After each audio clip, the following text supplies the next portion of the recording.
Sandali lamang po, maghintay lang po kayo. Parating na po ang anak ko dito. Na-traffic po ako naman, sir. Ang tagal ko pong naghintay. Ang dami pang dala at maleta. Dito sa ilong Pasig, Makikita rito. makikita rito. Abay, napakabagal naman ang tabo-pabong. Mas mabilis pa yung pagong na lumisan. Pakibilisan nga!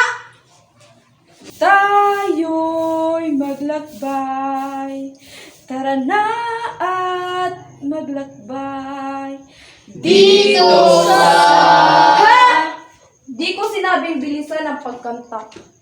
Ang sabi ko, bilisan ang takbo ng barko. Huminahon ka, Doña Victorina. Ang daan dito ay hindi diretso, kaya ganito lang dapat ang bilis. Ano ba yan? Wala namang maayos na lawa rito. Madali lang dyan. Ewan ko, wala nakaisip nito. Humakay lamang na isang tuwi na kanan. Mula sa Lawa hanggang sa Manila. Tapos, Ngunit maraming pera ang kinakailangan para dyan. Saan tayo kukuha ng pondo upang kukuha ng manggagawa? gamitin ang mga bilanggo. Hindi iyong sapat. Pagkilusin ang buong bayan. Tapos ano? Pagdadalhin natin ng sarili nilang gamit at pagkain. Tapos gugol natin ng sapiitang paggawa.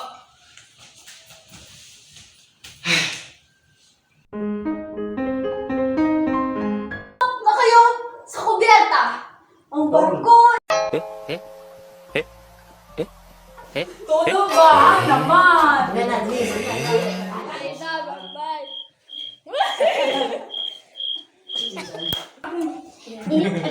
Ano decision ba? Sige na. Guys. 1, 2, 3, go. Dito sa ilong Pasig.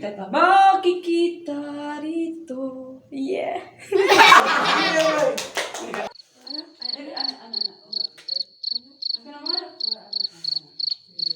Perfect. Siya na yan. Kita siya. Ay, matilansa mo ko. Relax ako. Ay, sa pakita sa pakita. Kasi hindi kami ng sagnaya, ako masulod. Kasi mo. Ari ko man. Ako.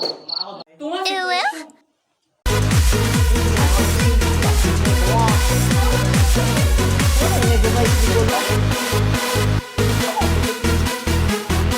Ano ba yan?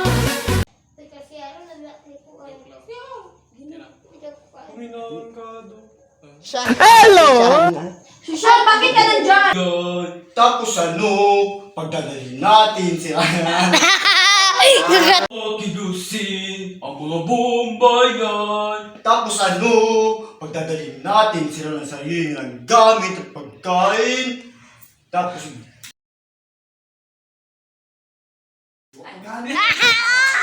pagkain.